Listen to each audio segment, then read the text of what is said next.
Students, ఈరోజు మనం refraction through lens నేర్చుకుందాం. దాంట్లో ఇంపార్టెంట్గా కాన్వెక్స్ లెన్స్ గురించి క్లియర్గా తెలుసుకుందాం. The point of a converge here, the point is the rays all are converging here. The point of converging is called focal point and this is the optic center. The middle of the lens is called optic center. The distance between the optic center and the focal point is called focal length. Okay, for this we have two focal points, f1 and f2. And again, to draw the ray diagrams we need to take two more important points. అవేంటంటే p నుంచి ఎఫ్కి ఎంత distance ఉంటుందో అంతే డిస్టెన్స్ని మనం f1 నుంచి తీసుకుని 2f2 అని mark చేసుకోవాలి. దీన్నే మనం c1 అంటాం. ఇటుపక్క అదే ఇటుపక్క అయితే c2 అవుతుంది. దీన్ని సెంటర్ ఆఫ్ కర్వేచర్స్ అని అంటాం. ఓకే, నెక్స్ట్ ఫస్ట్ రే తీసుకుంటే the ray passing along the principal axis. ఇక్కడ the ray passing through the principal axis, ఇది ప్రిన్సిపల్ యాక్సెస్ అని మనకు తెలుసు కదా. దాని మించే మనం రే పాస్ అవుతున్నట్టుగా తీసుకుంటాం. అప్పుడు ఏమవుతుంది, ఆ రే వితౌట్ డీవియేషన్ మూవ్ అవుతుంది. చూడండి, the ray passing through the principal axis. ఇలా ప్రిన్సిపల్ యాక్సెస్ మీద మన రే తీసుకుంటే అది వితౌట్ డీవియేషన్ ఇలా పాస్ అవుతుంది. దాంట్లో డీవియేషన్ అనేది ఉండదు, అంటే పాత్లో చేంజ్ అనేది ఏమీ ఉండదు, స్ట్రైట్ పాత్లో అలాగా వెళ్ళిపోతుంది. అలాగే బోత్, ఇది కాన్వెక్స్ అవుతుంది, ఇది కాన్కేవ్ అవుతుంది. బోత్ లెన్స్కి రేస్ అనేవి అలా స్ట్రైట్గా వెళ్ళిపోతాయి. నెక్స్ట్ సిచ్యువేషన్ తీసుకుంటే ray passing through the optic centre. Optic centre ఇందాక చెప్పుకున్నాం కదా, దాన్నే పోల్ అని కూడా అంటాం, లేదంటే ఆప్టిక్ సెంటర్ అంటాం. The ray passing through the optic centre తీసుకుంటే ఇది కూడా స్ట్రైట్. చూడండి, రే ఆప్టిక్ సెంటర్ దగ్గర ఇక్కడ ఇన్సిడెంట్ అవుతుంది, అలాగా స్ట్రైట్గా అది వెళ్ళిపోతుంది వితౌట్ డీవియేషన్. చూడండి, మనం ఎలాగన్నా తీసుకోవచ్చు. సపోజ్ ఇలా తీసుకున్నాం, అది ఇలా స్ట్రైట్గా వెళ్ళిపోతుంది without deviation, both for convex and concave. మనం ఎలా తీసుకున్నా, సపోజ్ ఇలా తీసుకున్నాం, అలా స్ట్రైట్గా వెళ్ళిపోతుంది. ఇలా తీసుకున్నాం, ఇలా స్ట్రైట్గా, అది పోల్ నుంచి స్ట్రైట్గా without deviating the path, both for convex and concave lens. Okay, this is the second ray. Next third situation, ray travelling parallel to the principal axis. Already we know this is the principal axis, ఇది principal axis. దీనికి ప్యారలల్గా race incident అవుతున్నాయి అని మనం తీసుకున్నట్టయితే అప్పుడు ఏమవుతుంది, చూడండి, ఇది ఇలా ప్యారలల్గా ఇన్సిడెంట్ అవుతున్నాయి, ఇలా ప్యారలల్గా ఇన్సిడెంట్ అవుతున్నాయి రేస్ అనేవి. అలాగే అలా ప్యారలల్గా incident passing through the principal axis కూడా ఒకటి వచ్చేస్తుంది. చూడండి, ఇది ఇందాక మనం చెప్పుకున్నాం, ఇలా స్ట్రైట్గా వెళ్ళిపోతుంది passing through the principal axis. Next parallel to principal axis ఏమవుతాయి, they need to move through the focus. ఈ ప్యారలల్ టు ప్రిన్సిపల్ యాక్సెస్ వెళ్ళి ఏమవుతాయి, ఈ ఫోకస్ దగ్గరికి మూవ్ అవుతాయి, ఫోకస్ మేంచి మూవ్ అవుతాయి. So there the all the rays will coincides, so there the image will form. అంటే all the rays are converges at this point at focus, so the image will form at the focus. Mainly this situation happens. ఈ situation ఎప్పుడు వస్తుందంటే object at infinity. ఇది convex lens తీసుకున్నట్టయితే. అదే concave lens తీసుకున్నాం అనుకోండి, ఇది చూడండి, మనకి ఇలాగా ప్యారలల్గా ఇన్సిడెంట్ అవుతుంది, కానీ అది డైవర్జ్ అవ్వాలి కాబట్టి ఇలా వెళ్ళిపోతాయి. తెలుసు కదా, కాన్కేవ్ లెన్స్ అనేవి మనకి డైవర్జింగ్ లెన్స్ కాబట్టి రేస్ అనేవి ఇలాగ కన్వర్జ్ కావు, ఇలా డైవర్జ్ అయిపోతాయి, దూరంగా వెళ్ళిపోతాయి. అప్పుడు ఆ వాటి నుంచి మనం ఇలాగా డాటెడ్ లైన్స్ తీసుకుంటాం. ఇక్కడ డైవర్జ్ అవుతున్నాయి కాబట్టి మనకి ఇక్కడ ఫోకస్ నుంచి వచ్చినట్టుగా అనిపిస్తాయి. సో ఇది important case. So next fourth case చూసుకుంటే rays passing through the focus. Reverse, ఇందాక మనం rays passing through the parallel to principal axis అనుకున్నాం కదా, దీనికి ఇప్పుడు మనం ఈ ఫోర్త్ సిచ్యువేషన్ తీసుకుంటే ఎగ్జాక్ట్గా దానికి ఇది రివర్స్లో ఉంటుంది. The rays passing through the focus. అప్పుడు ఏమవుతాయి అవి చూడండి, ఇలా రేస్ ఇలా డిఫరెంట్ పొజిషన్లో ఈ లెన్స్ మీద ఇన్సిడెంట్ అవుతాయి. అవి ప్యారలల్గా వెళ్ళిపోతాయి ఇలాగ. అందుకే అప్పుడు ఇన్ఫినిటీ దగ్గర ఇమేజ్ అనేది ఫామ్ అవుతుంది.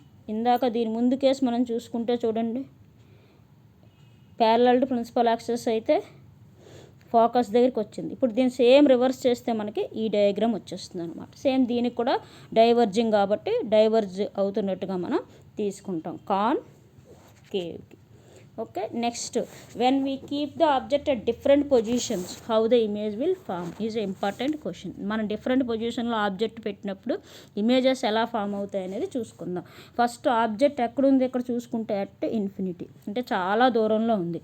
అప్పుడు the rays will incident parallelly on the lens. ఈ లెన్స్ మీద ఈ రేస్ అనేవి ఇలా ప్యారలల్గా పడతాయి. ఒక రే అనేది మనం ప్రిన్సిపల్ యాక్సిస్ మీద పడ్డట్టు చూసుకుంటే అది మనకు తెలుసు అన్డీవియేటెడ్గా ఇలా స్ట్రైట్గా వెళ్ళిపోతుంది. మిగతా rays parallel to principal axis అంటే they will move through the focus నుంచి ఇలా ఫోకస్ నుంచి వెళ్తాయి. కాబట్టి pointed image will form at the where the image will form at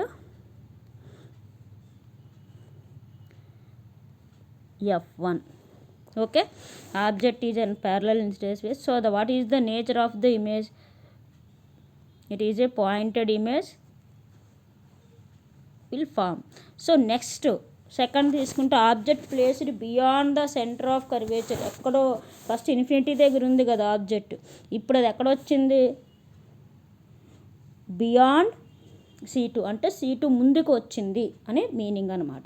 ఇందాక ఇన్ఫినిటీ దగ్గర ఉన్నది. అలాగే చూడండి ఇమేజ్ ఏమైంది, ఇందాక ఫస్ట్ కేసులో చూసుకుంటే మనకి F1 దగ్గర ఫామ్ అయింది చూడండి ఫస్ట్ కేసులో. కానీ ఇక్కడికి వచ్చేసరికి ఈ F1కి C1కి మధ్యలోకి వచ్చేసింది చూడండి ఇమేజ్. అంటే మనం ఆబ్జెక్ట్ అనేది టువర్డ్స్ ద లెన్స్ మూవ్ అవుతూ ఉంటే ఇమేజ్ అనేది away from the lens move అవుతుంది. Very very important point.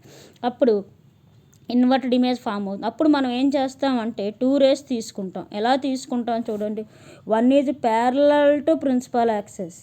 Already we know if the ray is parallel to principal axis it will move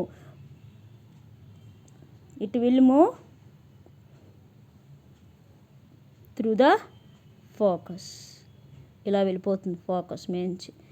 అలాగే one is incident through the focus మీద నుంచి వెళ్తున్నది అనుకోండి, it won't deviate. So ఈ 2 race ఎక్కడైతే 2 rays తీసుకుంటాం అనమాట. ఇందాక మనం 4 రేస్ చెప్పుకున్నాం కానీ 2 రేసే తీసుకుంటాం. 2 రేస్ ఎక్కడైతే మీట్ అయ్యాయి, ఎక్కడ మీట్ అయ్యాయి చూడండి, ఇక్కడ మీట్ అయ్యాయి. కాబట్టి ఇమేజ్ అనేది ఇక్కడ ఫామ్ అవుతుంది. అది ఇన్వర్టెడ్ ఇమేజ్. చూడండి ఇది అప్ యారో ఉంది, ఇది డౌన్ యారో ఉంది. ఇది నువ్వు మీ ఫ్రెండ్ కింద తీసుకుంటే, నువ్వు ఇక్కడ నించుంటే, నువ్వు మీ ఫ్రెండ్ దగ్గరికి వస్తూ ఉంటే మీ ఫ్రెండ్ నీ మీద లేటుగా వచ్చేవని కోపం వచ్చి నీ నుంచి దూరంగా వెళ్ళిపోతున్నాడు అని అనుకోవచ్చు. నెక్స్ట్ నువ్వు ఎక్కడికి మూవ్ అవ్వాలి, నెక్స్ట్ పొజిషన్ చూడు, నువ్వు C1 C2కి మూవ్ అవుతావు చూడు. నెక్స్ట్ నువ్వు C2కి మూవ్ అవుతావు. అప్పుడు మీ ఫ్రెండ్ ఏమైపోతాడు, C1కి మూవ్ అవుతాడు. అంటే ఇప్పుడు ఇద్దరు C's దగ్గరే ఉన్నారు చూడండి. అందువల్ల ఇద్దరు ఇమేజెస్ ఇద్దరు సైజులు ఈక్వల్గా ఉంటాయి. చూడండి ఇక్కడ object size image size same position అనమాట. అలా గుర్తుపెట్టుకోండి. నెక్స్ట్ సేమ్ ఇందాకట్లాగే 2 రేస్ తీసుకుంటాం. Parallel to principal axis passing through the focus. ఈ 2 ఎక్కడ మీట్ అయితే జాగ్రత్తగా గీసుకుని అక్కడ మనం ఇమేజ్ అనేది డ్రా చేసుకుంటాం. నువ్వు స్ట్రైట్గా ఉంటావు, నీ ఫ్రెండ్ కిందకు ఉంటాడు అనేది గుర్తుంచుకుంటాం. ఇన్వర్టెడ్ అంటాం చూడండి. రియల్ ఎలాంటి ఇమేజ్ ఫామ్ అవుతుంది చూసుకోండి. Real inverted image will formed at C1. Real and inverted image will form at C1. Both the image size and object size are equal. This is a very very important point and important case. Next, so now you are moving forward, so you will come between the C2 and F2.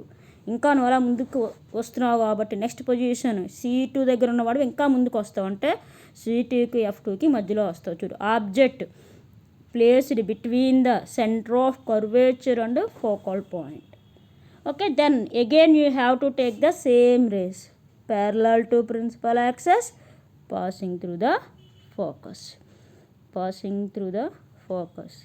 same, the image will form that, and you are moving forward, your friend is moving away from the lens, so he will move the next position beyond C1, అంటే C1 దాటి అతను బయటికి వెళ్ళిపోతాడు. Okay, the image same inverted, ఇంకా అతని కోపం ఎక్కువ అవుతుంది నువ్వు లేటుగా వస్తున్నావని. సో ద ఇమేజ్ అంటే అతని సైజు పెరుగుతుంది. సరదాగా ఎగ్జాంపుల్కి అనుకోండి, అతను దూరంగా వెళ్ళిపోయే కదా అతని సైజు పెరుగుతుంది, కాబట్టి ఇంకా అతని కోపం ఎక్కువైంది కాబట్టి ఇందాక ఈక్వల్గా ఉన్నవాడు ఇప్పుడు నీకంటే పెద్దవాడిగా అయిపోయాడు సైజులో. Okay, next 5th position, object located at focal point. ఆబ్జెక్ట్ని ఎక్కడ పెట్టాము? ఫోకల్ పాయింట్ దగ్గర పెట్టాం. వెన్ ఆ object is placed at focus F2, the image will be at infinity. ఇంకా అతను ఏం చేశాడు, ఇంకా కోపం వచ్చి నీకు కనిపించినంత దూరంగా వెళ్ళిపోయాడు. Same rays, we have to take again the same rays parallel to principal axis and passing through the focus. So the image will form at infinity and he will be again big. Okay, enlarged image will be formed. So these are the 5 different cases how the images will formed for different positions of the object to focus. Next 6th case, one more case we have. 6th case, ఇంకా F దగ్గరికి వచ్చాక ఇంకా ఏం చేస్తావు, you will come very closer to the lens. ఇంకా నువ్వేం చేస్తావు, ఇంకా క్లోజ్గా వచ్చేస్తావు లెన్స్ దగ్గరికి. అప్పుడు ఏమవుతుంది చూడు, ఇక్కడికి వచ్చేసావు. అప్పుడు వాడు ఇంకా నేను వెళ్ళిపోతున్నా సరే మా ఫ్రెండ్ నా కోసం వస్తున్నాడు అని అనుకుంటాడు మీ ఫ్రెండ్, కాబట్టి ఖచ్చితంగా నీకు కనిపించాలి అని అనుకుంటాడు. ఎక్కడ కనిపిస్తాడో వాడు నీకు ఈ లెన్స్లో కనిపిస్తాడని అనుకోవాలి. ఈ లెన్స్లో కనిపిస్తాడు, ఇలా పెద్దదిగా ఈ లెన్స్లో నీకు కనిపిస్తాడు. కాబట్టి లెన్స్లో కనిపించాడు కాబట్టి రియల్ ఇమేజ్ కాదు, దాన్ని ఏమంటాం, విర్చువల్ ఇమేజ్ అని మనం అనుకుంటాం. ఇర్రెక్ట్ చూడండి, పెద్దదిగా అయిపోతాడు, నీ వెనకాల ఉంటాడు. మ్యాగ్నిఫైడ్, పెద్దగా అయిపోతాడు కాబట్టి magnified. So virtual, erect and magnified. నువ్వు ఎక్కడికి బాగా లెన్స్కి దగ్గరగా వచ్చినప్పుడు వాడు లెన్స్లోకి వచ్చేస్తాడు అని అనుకోవాలి. So this is the image formation by the convex lens when you kept the object at different positions. Okay, next once we will see the table. చూడండి, position of the object at infinity దగ్గర ఉంది, at focus దగ్గరికి వచ్చేసాడు. అలాగే pointed image form అవుతుంది, inverted. చిన్నగా ఉంటాడు చాలా, ఎందుకంటే నీ మీద ఇంకా కోపం రాలేదు. బియాండ్ సీన్ ముందుకు వస్తున్నావు, నీకోసం వెయిట్ చేస్తూ ఉన్నాడు, వాడు ఇంకా కోపం వచ్చి వెనక్కి వెళ్ళిపోతూ ఉంటాడు, కొంచెం పెద్దగా అవుతాడు. ఇన్వర్టెడ్ రియల్, వాడు కోపం తిరిగేసి ఉంటాడు అని అనుకోవాలి. అట్ సెంటర్ ఇద్దరు ఒకే చోట ఉన్నారు, అప్పుడు same size at centre of curvature. ఇది కూడా at centre of curvature. So same size, inverted అంటే real. Between F and C, beyond C, నువ్వు ముందుకు వస్తుంటే వాడు ఏమైపోతున్నాడు, వెనక్కి వెళ్ళిపోతూ ఉంటాడు, పెద్ద సైజ్ అయిపోతాడు, ఇంకా కోపం ఎక్కువైపోతుంది, ఇంకా పెద్దవాడు అయిపోతాడు. ఇన్వర్టెడ్, ఇవన్నీ ఇన్వర్టెడ్గానే ఉంటాడు ఎందుకంటే కోపంగా ఉన్నాడు కాబట్టి. ఇక్కడ వరకు అన్ని రియల్ ఇమేజెస్. కానీ నీకు ఎక్కడికి వచ్చాక కనిపిస్తాడు, నువ్వు బిట్వీన్ మిర్రర్ అండ్ F దగ్గరికి వచ్చాక కనిపిస్తాడు. ఎక్కడ కనిపిస్తాడు, లెన్స్లో కనిపిస్తాడు. మిర్రర్ అన్నా లెన్స్ అన్నా ఒకటే ఇక్కడ, అంటే సేమ్ ఫామ్ అవుతాయి. కానీ మనం లెన్స్ డిస్కస్ చేస్తున్నాం కాబట్టి ఇక్కడ లెన్స్ తీసుకోండి. అప్పుడు ఎన్లార్జ్డ్ ఫామ్ అవుతుంది, ఎన్లార్జ్డ్ ఇమేజ్ చాలా పెద్దదిగా అయిపోతాడు. ఇర్రెక్ట్ అంటే విర్చువల్. సేమ్ కాన్కేవ్ మిర్రర్కి ఎలా ఫామ్ అవుతాయో ఇక్కడ మనకి కాన్వెక్స్ లెన్స్ కూడా ఇమేజెస్ ఫార్మేషన్ సేమ్ ఉంటుంది. Thank you for watching my video. Subscribe and like my video.